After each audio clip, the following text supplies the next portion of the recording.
Tell us a little bit about your fasting protocol story. How did you find fasting? How did you find prolonged fasting? And what made you interested in trying it out for yourself?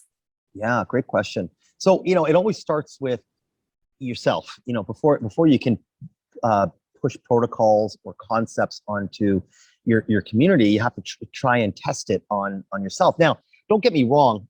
This is something that's been around for thousands and thousands of years. It's part of our evolution, human evolution. Anthropologists understand this. Historians understand this. It's all based in our history. And sometimes I always tell people, sometimes you have to look at history to understand where you are and, of course, where you're going. And that's in economics, that's in politics, that's in my world too. And the study of human movement, the understanding of how and what's the best way to heal people and the healthiest approach for humans, right? So anyways, to answer your question, a lot of people know this about me and some people don't know this about me. But before we opened up Total Balance, and I say we, me and myself, me and my wife, when we opened up Total Balance back in the late 90s, my wife being a classical homeopath, so we were in the world, and I also studied to become a doctor in Chinese medicine. And I took all the advanced courses too, not just acupuncture, but herbs and studying the whole facet of what makes up Chinese medicine. So from a holistic approach, how to heal people and look at symptoms in a different way. You look at the symptoms and understand that those are just the outliers as far as to what's creating those symptoms is a root cause.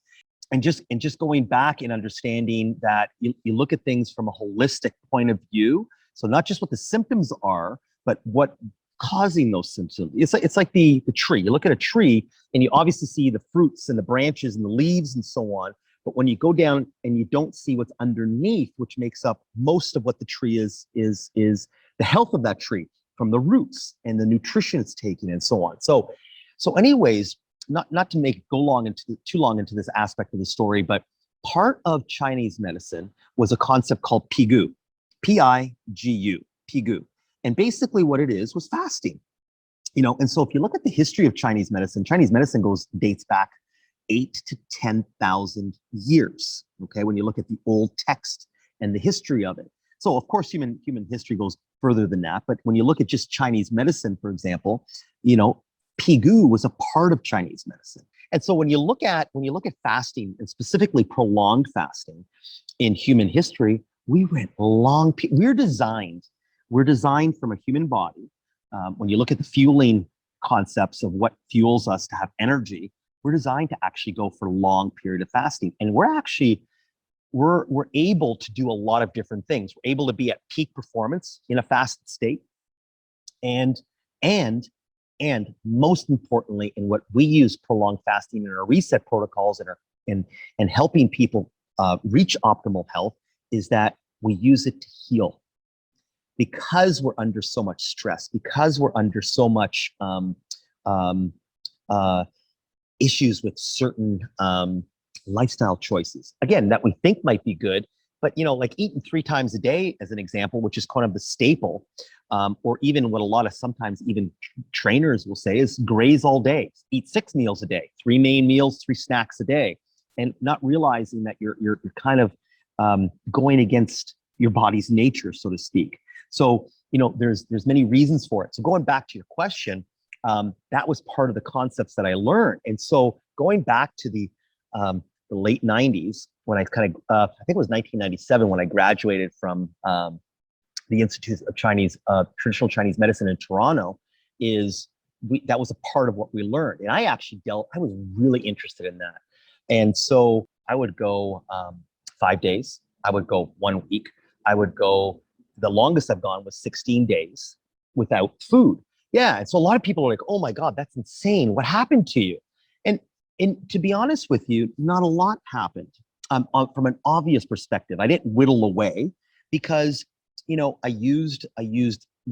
would call it a Pigu is sort of a water fast and so on. So we used water, and it's a little different with the protocol we have today. We put certain minerals into the water so people can actually make sure that they're benefiting even more, and it makes it even easier for them to go into some longer fasts and so on. But interestingly enough, it was amazing the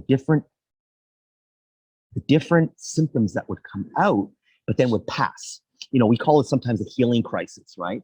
Where sometimes whatever you're feeling, you're ailing from, sometimes it does get worse before it gets better. So a lot of the times that's what would happen. So the things that would happen were quite interesting. I always lived a very healthy life. Okay. So I always kind of watched what I ate. I was always active and not to the best of my knowledge back in your growth. What I knew back in the 90s is very different than what I know now. And I'm not saying I know it all now, but through experience and learning and working with people, and not just on myself, you actually garner more knowledge, and you can kind of fast track people a little bit differently. So there was a lot of screw ups I made and so on, which is good. That's how you teach people, is by learning on yourself first, taking the steps to take the journey yourself first. So anyways, that's sort of where it came from.